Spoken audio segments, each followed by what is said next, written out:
Oy, pero ano ha, yung follow-up nyo, limit nyo lang sa follow-up nyo ha.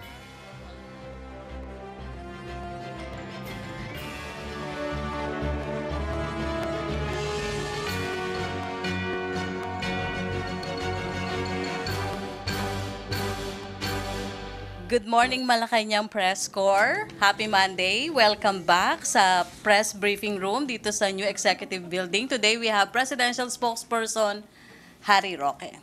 Good Monday morning to everyone. Good Monday morning to the rest of the country. Let me begin with good news. Starting next month, travel time from Manila to Cavite will be reduced to 35 minutes. The Intramuros Administration, the Pasig River Rehabilitation Commission, and the Municipality of Noveleta launched a boat transport system that will link Noveleta Cavite with Intramuros, Manila. The ferry boat service is expected to shorten travel time from the current land travel of 2 hours, accommodating 100 passengers. More good news, the continuing agrarian reform program under the administration of President Duterte granted 128 Boholano farmers individual certificates of land ownership. The CLOAS distributed last January covers around 103.5 hectares in various municipalities in Bohol, including the town of Carmen, Catigbian, Getafe, Danao, Pilar, San Miguel, Sierra Bulianes, and Gindulman. Now, let me answer questions given to me yesterday, Sunday. Question on the Chinese cartels as top source of shabu in the Philippines. Well, it is because of this that the Philippines and China entered into bilateral agreements, during President Duterte's state visit to China 2 years ago. And these were one, a memorandum of understanding on the protocol on cooperation between the Philippine Drug Enforcement Agency and the Narcotics Control Bureau of the Ministry of Public Security of China. The MOU stipulates both countries to enhance their exchange of intelligence, know-how, and technology sharing on fighting drug crimes, preventive education, and rehabilitation facilities. Let me point out that the 6.4 billion shabu seized was because of information given by Chinese drug agencies. No? Now, there was also a question on the statement that the government is the biggest endo employer. The government is addressing the issue of contractualization in the government service. The Civil Service Commission, the Department of Budget and Management, and the Commission on Audit have issued a joint circular directing government agencies to review their structure and identify their much-needed manpower. Under this joint circular, those under existing job order, contract of services, and memorandum of agreement will only be renewed until December 31, 2018. The joint circular provides that the creation of permanent positions. The qualified job order and contract of service of workers may be absorbed by the agency to fill vacant positions. I was also asked to comment on the statement of Congressman Casilao, that the NPA may retaliate by arresting members of the Philippine government peace panels. We'd like to underscore first that the arrest of Mr. Bailosis was pursuant to a lawful arrest order. Now, as such, we should allow the legal process to proceed so that our justice system can take its due course. He will have to defend himself in court as required by law, and he will have to prove that he is innocent of the criminal charges lodged against him. The JSIG does not have any binding effect now that the government has decided to terminate with the peace talks. Curiously, it appears that Congressman Casilao appears to be privy to information from inside the New People's Army, and to me, he sounded like he was speaking on behalf of the NPA with his warning that government negotiators may also be arrested by the NPA. That will be a crime. That would be kidnapping, if not a violation also of the IHL law, because combatants will be apprehending innocent civilians. The peace negotiators are not combatants. I underscore that fact. And they're not facing any arrest warrants, and only Philippine law enforcement agencies and the NPA have the power to effect these arrests. So the NPA has absolutely no legal basis to arrest members of the government peace panel. It is criminal. It is a war crime. It is the NPA that refused to follow the rule of law. Having said that, the President is committed to ensuring the safety of the government's peace panel, and our security forces are ready to perform their mandate at all times.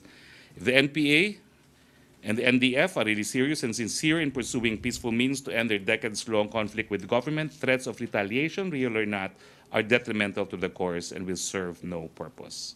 We reiterate our call to the NPA fighters on the ground to lay down their arms and return to the fold of the law. Okay, questions? Question? Nestor Corrales? Morning, Sec. Yes, Nestor. Hi, sir. Good morning. Morning, sir. Sir, just on the South China Sea, an Inquirer story published today shows that China is almost done with its militarization of the 7 reefs claimed by the Philippines in the disputed waterway. Photos shown taken from June to December last year. Sir, what will be the next move of the government since China continues to be aggressive in the disputed sea despite talks of non-militarization and self-restraint? Again, I'd like to say that your question is misleading, and I will speak closely so that we understand each other. Those islands were reclaimed during even the time of the former administration. They were completed, in fact, during the time of the previous administration. And I think, whether or not we liked it, they intended to use them as military bases. No? So what do you want us to say? All that we could do is to extract a promise from China not to reclaim any new artificial islands. But what you featured in your newspaper today are old reclaimed islands that were there even before the Duterte administration came to office. If the Aquino administration was not able to do anything about these artificial islands, what do you want us to do? We cannot declare war. Not only is it illegal, but it is also contrary, but it's also because it's impossible for us to declare war at this point. If you have suggestions on what to do, let me know. But Secretary Lorenzana, sir, had earlier said that China had promised not to militarize any of its existing man-made islands. I only speak for the President. I don't speak for other members of the Cabinet. Please ask him yourself. Follow up, Philip Tabesa. Sir, good morning. Follow-up lang po. Will the government file a formal protest considering that these are 7 reefs claimed by Manila and now turned into island fortresses by China? In the first place, it did not happen overnight. I think the previous administration must have filed also a protest when it became apparent that they were going to be used as military bases. So, when I saw the headline, yes, it's a fact, perhaps, but is that news? I don't think so. I think the moment that they started reclamation, they declared that they will use it, they will have military facilities into the islands. Sir, one analyst is saying that this shows in construction, it shows that China would soon have de facto control of that area of the West Philippine Sea. And that sabi po ni Associate Justice Carpio is saying that this could mean the Philippines losing 80% of our exclusive economic zone in that area, or 40% ng fishing grounds natin. Well, I do not know how to react that. That appears to be speculative. I don't think there's been an instance when China has curtailed freedom of navigation despite the fact that they have weapons in these reclaimed islands. No? So, to me, I can't answer on a speculative question. We hope not, because after all countries at their duty are under obligation to refrain from the use of force that is illegal under international law.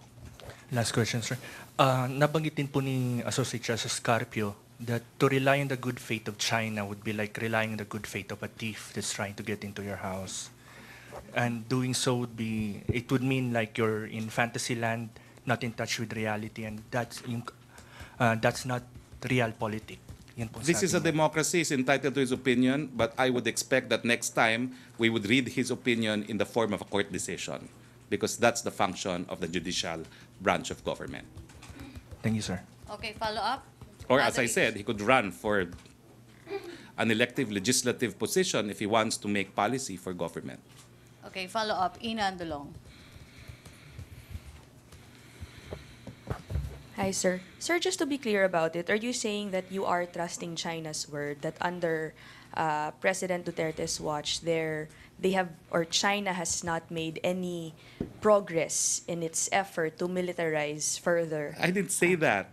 But We're is that- relying on the promise of China not to reclaim new artificial islands and not to make further reclamations. How about any effort to militarize disputed As I said, this islands? militarization, if you can call it militarization, did not happen during the Duterte administration alone. It's been long militarized. And the question is, what can we do? And what did the past administration do? And what can we do? But during We could, right now, the posture of the president is maintain close ties so they wouldn't have any reason to use those arms in those islands. what you're saying, sir, is that during the previous administration nga nag-umpisa ito. But how about during President Duterte's watch? Do you have a guarantee from China that they are not expanding further any militarization efforts? That's what I'm saying, no? That as far as building new artificial islands, I'm talking very closely so there will be no miscommunication and making further reclamations. That is the one that is subject to the obligation of good faith. But our position is everything found in these islands were already there when the president took over. So Sir, let's are- not talk of a militarization that happened under the Duterte administration if there is such a militarization, which China denies. But let's just say that the intent to use or to station military hardware has always been there, even before the entry of the Duterte administration. Sir, when you say relying on China's good faith, does this still not go with any maybe monitoring system to actually make I think sure? pretty much that's what we can do. Who says we're not monitoring? I get briefings, and I can tell you we know what ships are plying where. We know about the work. But the question is, what can you do? You can protest, and I think there is a protest already filed even before.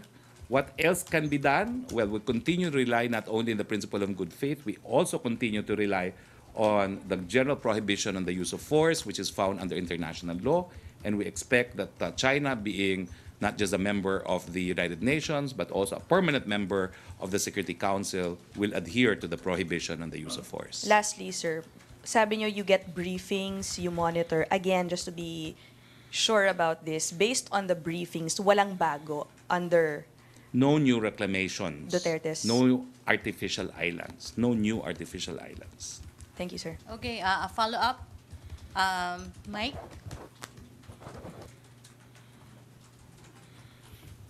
I'm sorry, RJ. Okay, sir. In an interview last week, sir, former Senate President Pimentel Jr. mentioned that he will propose to include Sabah as part of the country's territory under federalism. He said, "We will contest our claim over Sabah, but in a friendly manner." What's the palace stand on that? The palace has not made any pronouncement that the charter should be redrafted in a manner that would give up any Philippine territory. The language of the Constitution, be it 35, 73, and 87, provides for a definition of national territory. That's not one of the parts of the Constitution that the palace seeks to amend or revise.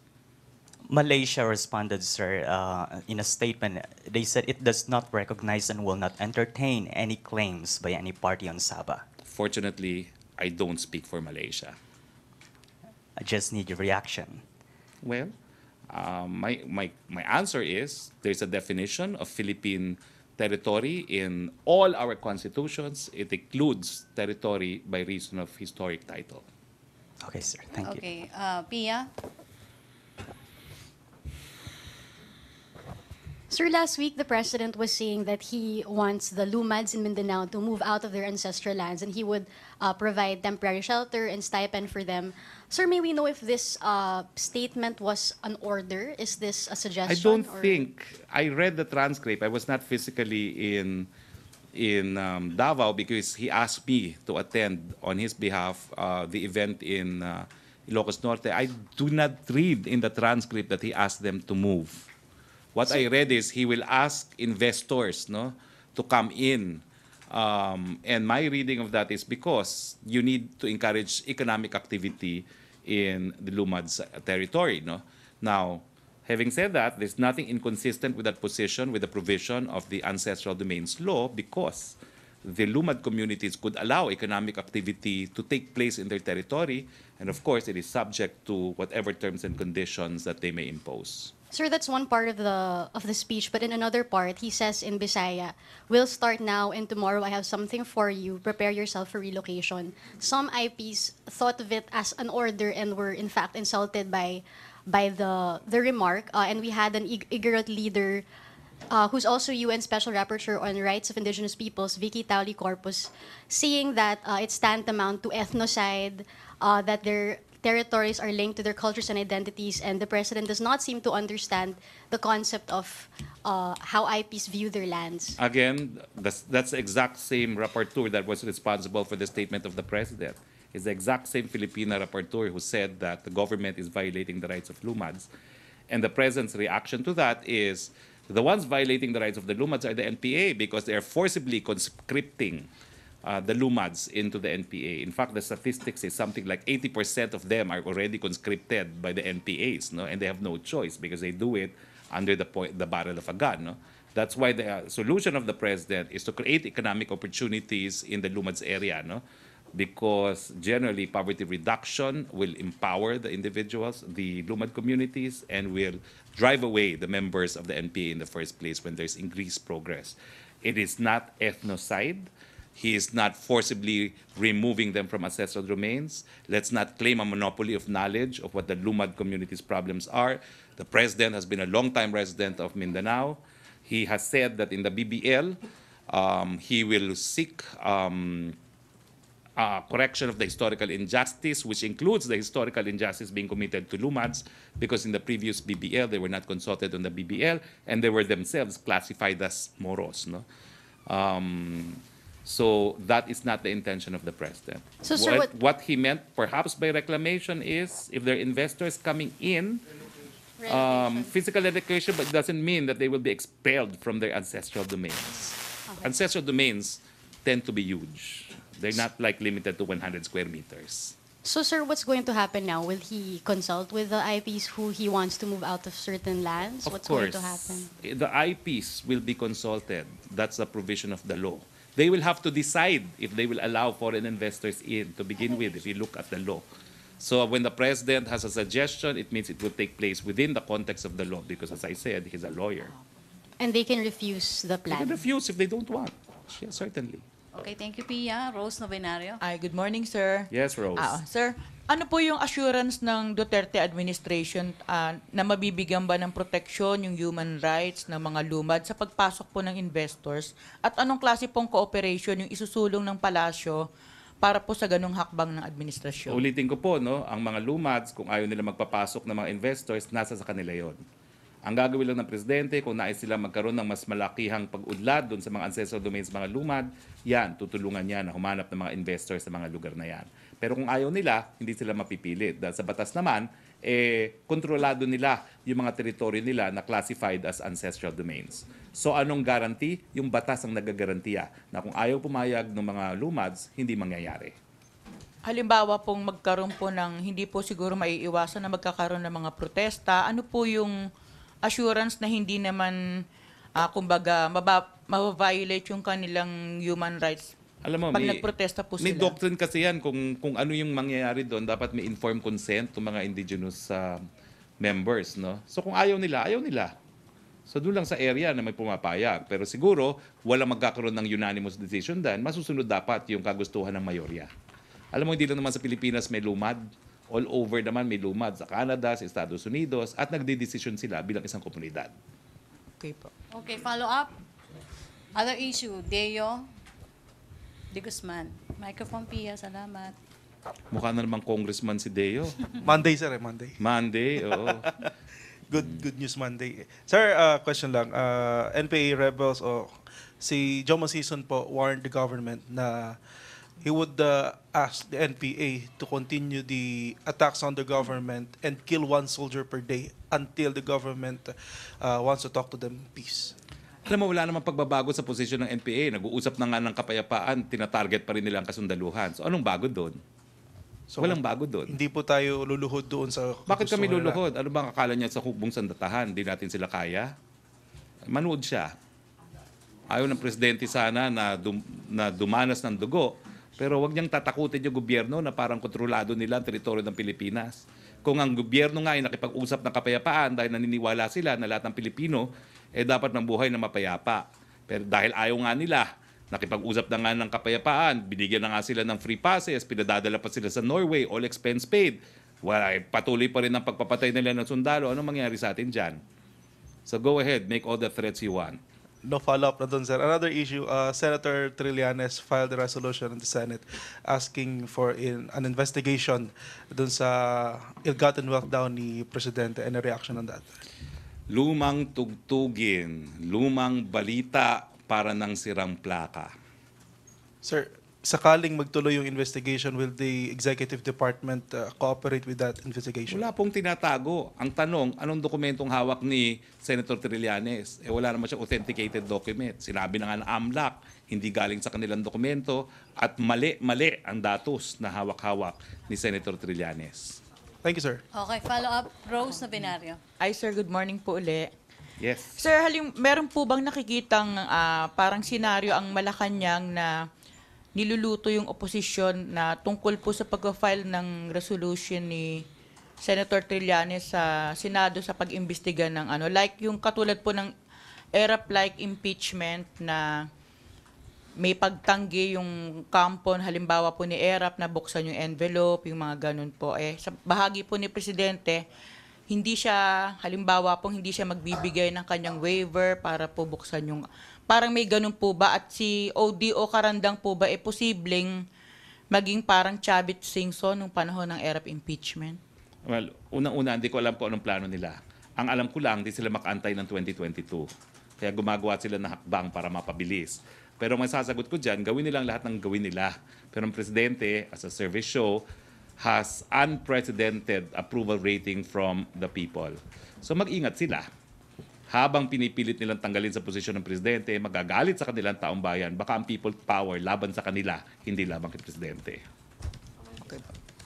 Pati po yung kay Mayor Inday Sara po.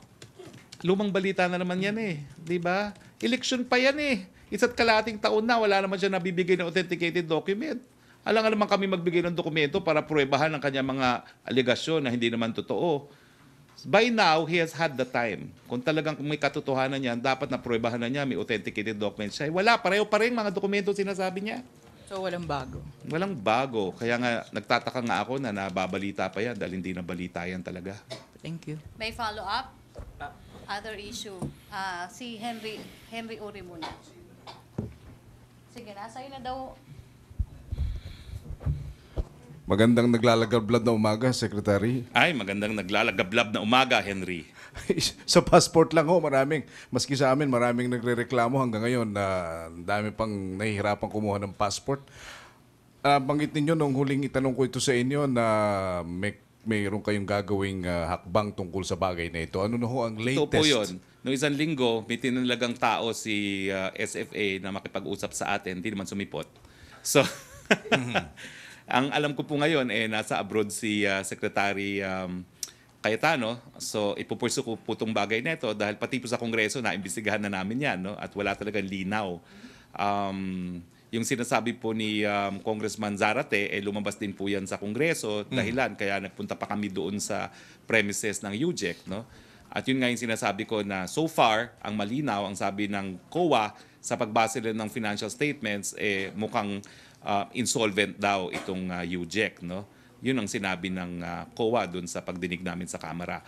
Pero nais ko po talagang madinig sa DFA kung anong gagawin nila dito. Pero ang problema po kasi, yung UJEC is under PCOO. Kasi po yung printing yan is APO. APO is under PCOO, pero yung kontrata na ipasok is between PCOO and DFA. So I will pursue the matter with Secretary Alan and will tell him that his designated representative did not show up in our planned meeting last Tuesday. Para doon sa mga nahihirapan kumuha ng passport, ano ho ang immediate na pwedeng gawin ng Malacañang dito? Paumanhin po, pero ang alam ko naman, bukod doon sa mga mobile passport vans, nagbukas na rin po ang Office of Consular Affairs, yung passport office tuwing Sabado. Alright, thank you. Thank you. Ian Cruz? Sir, good morning po. Sir, yung tatanong ko lang po, si Congressman Alejano, nag-file din siya ng resolution naman sa House. Ang gusto naman niyang paimbestigahan yung mga loans daw ng yung terms natin sa China, yung mga loan natin doon. Hindi na po kailangan mag-file ng resolution dyan. Meron po tayong freedom of information sa ehekutibo. Humingi lang sila dito kay Chris Ablan, mabibigyan naman sila ng kopya. Sayang pa ang resources ng Kongreso kung mag-iimbestiga kung yun lang ang kailangan nila. Sakop po yan ng FOI sa ehekutibo. Sir, sa ibang punto pa po, yung mga dating sekretary ng DOH, nananawagan sila na ipatigil daw yung pag-autopsiya doon sa mga alleged or mga suspected Dengvaxia victims. Salamat, no, dahil bibigyan ko ng linaw yan kasi may mali ata yung basa ko sa Ilocos, no. So, ito po yung UPPGH study, no. Ito na yung kinalarify ko sa kanila, no. So, using the WHO classification for causality assessment of the 14 cases, 9 died of cases not related to dengue or the vaccine. 2 could not be ascertained due to lack of information, and 3 were diagnosed as dengue shock. Of the 3, the 2 others who died with dengue shock were considered as vaccine failures based on serologic tests, meaning wa-epek yung bakuna kasi daw wala silang nakitang antibodies. At yung isa naman, namatay after the first dose was administered, namatay siya 4 days after. So, wala pa masyado ring conclusive evidence, no? Pero totoo na dun sa pag-aaral na ginawa ng PGH, 9 yung walang relasyon. Ang issue kasi is, yung Dengvaxia ba ang naging dahilan para mamatay sila? 9 walang relasyon, 2 kulang ang impormasyon, 3 posible, pero ang finding nga yung 2 dahil hindi gumana ang vaccine, at yung isa ang isa namatay naman matapos lamang ng 4 na araw matapos mabigyan ng first dose kasi yung incubation ng sakit is 10 days. So parang ang naging teorya is baka nag-incubate na yung dengue, no? So ang sabi ko sa Ilocos Norte, medyo good news nga yan, no? Kasi kahit papaano mapapanatag yung kalooban ng mga magulang, no? At ito namang expert report nito, ito ay pinag-utos, request ng Department of Health. At ako naman, dahil ako ay pala spokesperson, syempre sinusuportahan natin yung posisyon ng administrasyon na hayaan natin yung mga neutral, impassioned experts to come to their conclusion, and they have done so. However, I've consulted with both Secretary Vit Aguirre and Secretary Duque. We will have an extended meeting before the cabinet meeting today at 2, but I was told that I should announce that they have rejected the request of the physicians to stop the autopsies. We will proceed with autopsies because the UPPGH study itself said that autopsy may have to be conducted on the 3. Except that, ang sabi ng UPPGH, kailangan talaga i-autopsy within 24 hours matapos mamatay ang isang suspected case dahil ng Dengvaxia. So wag patatagalin. So we are flatly rejecting the call to stop autopsies. We will perform autopsies as they are required because we need to find the truth. Secretary, itong autopsies gagawin ng UPPGH, not yung SAPAW, ano? Kasi doon yata sila mainit, ano, versus SAPAW, yung mga dating DOH secretary. Alam mo, pwede namang UPPGH, pwede naman yung NBI. Now, I had a meeting earlier with the NBI director, and syempre, ang procedure, I was a practicing lawyer also before I joined government, no? And I prosecuted quite a number of murder cases. The autopsy must be done by a government physician affiliated either with a public hospital or the NBI. Of course, you are not barred from introducing pathological results from other sources, but courts very seldom rely on findings not made by government medical legal officers. And the reason is obvious. As public officers, they have taken an oath to uphold the Constitution and the laws of the land. And of course, the public nature of these institutions will make them independent and neutral on the controversy. May last point ako, other topic. Sir, yung sa NFA naman po, yung mga... May follow-up sa Oh, sige. May follow-up sa Dembaxa? Okay, sige. May follow-up Sige. ka, Chona? Follow-up. Sir, clarify lang, Dengbaksya. sir, dun sa Dengbaksya. Tuloy, pero hindi na si Pau or si Efre ang gagawa. It should be NBI or UPJH. We're not telling anyone to stop what they're doing. We're just saying that we're flatly rejecting the call of the physicians to put an end to the exhumation because the position of the government is we're in search of the truth. We will resort to autopsy when it's needed. Thank you, Chona. Iyan, sige. Sir, ibang topic po. Yung sa NFA, sir, hindi na raw po nabibigyan yung mga retailers ng mga rice dahil nung NFA rice dahil ang priority daw natin, syempre, yung mga biktima ng mga kalamidad. And then, ang nangyayari naman po, dahil walang NFA rice sa merkado, tumataas ng 2 to 4 pesos ang mga commercial rice. I was not authorized to reveal what the president has done, but the president has done a diplomatic initiative to address this. But without authority, I cannot yet announce. Okay, thank you. Ace Romero? Sec, I just would like to clarify your comments in a radio interview last Sunday. Sinabi nyo, tinanggap na yung third player sa telco industry. What do you mean by that? Yung tinanggap? Well, kasi po, in-offer ng presidente, tinanggap ng China, nag-nominate ng China Telecoms. Ang pagkakaalam ko po, dahil yan ang ninominate ng China Telecoms, tinanggap din natin, ang hinahanap na lang yung mga partners. At syempre, kailangan mag-comply nga dun sa Constitution. But the DICT said it's open. Yung pagiging third player is open. Again, I speak for the president, not the Okay. DICT. O regarding yung sinabi nyo na baka hindi ma-meet yung first quarter That goal. came from the ICT. That's why I'll find out in this afternoon.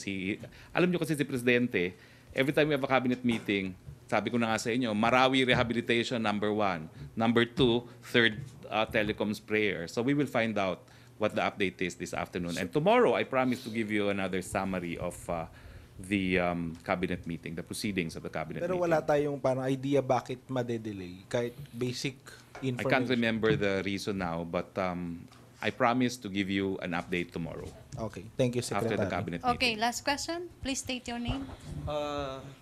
Ralph Villanueva po, Manila Times.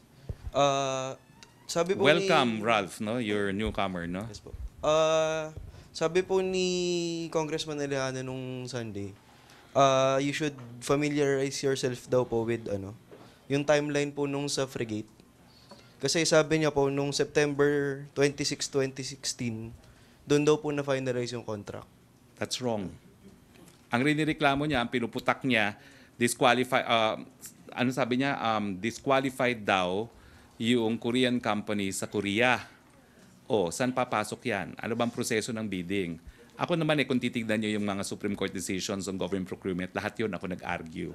So ano ba mga proseso niyan? Two envelopes yan. Una, yung presyo ay yung specification. Number 2, yung mga qualification ng supplier.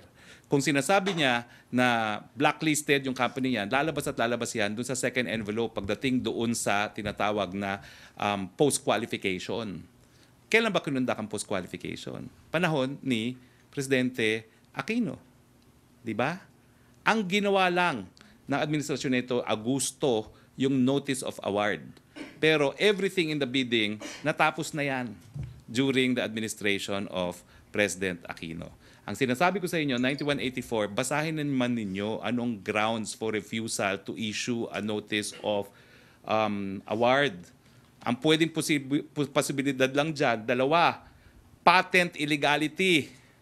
Obvious na obvious. Pangalawa, kung hindi na kinakailangan yung procurement, paano naman natin masasabing hindi kailangan ng procurement? Problema nga tayo sa West Philippine Sea. Marami nga dito, sabi, militarization of the South China Sea. Wala nga tayong frigate. Paano naman natin pipigil yung kontrata na kauna-unahang 2 frigate na may missile capability? So paano mo may invoke yung ground na hindi natin kailangan yung procurement? Kaya tumuloy nga yung halos ministerial na notice of award.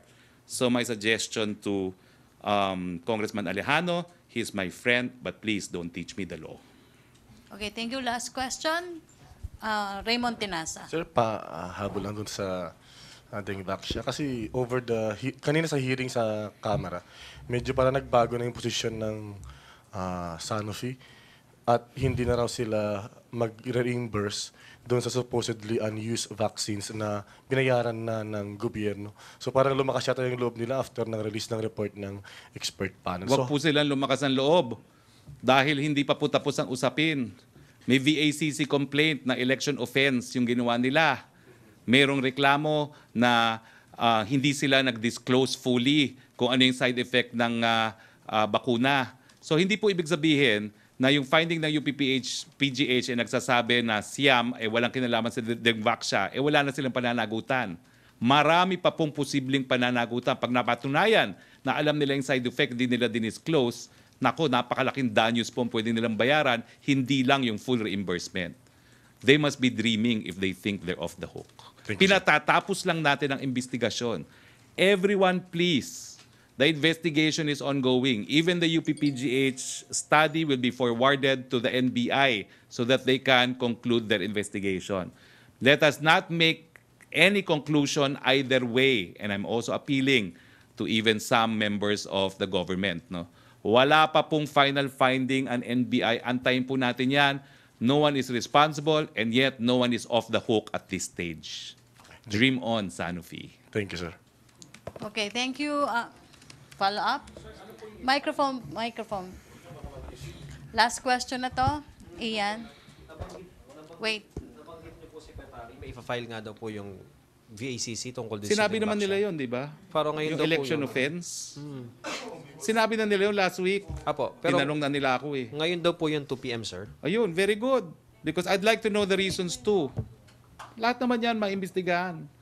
Sabi ko nga sa'yo ang presidente ayaw talaga magpakulong ng kanyang predecessor in office. Pero kung talaga may dahilan, let the law take its course. Okay, thank you. Dami na niyan kung may possibility. No? 3 na I can think of kaagad. Iisa lang naman yung predecessor president. Ano ba kayo, no?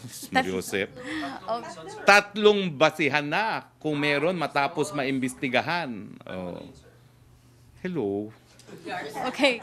Thank you, Ian Cruz. Thank you, Malacañang Press Corps. Thank you, Presidential Spokesperson Harry Roque. See you tomorrow. Okay, back to our main studio sa Radyo Pilipinas and People's Television.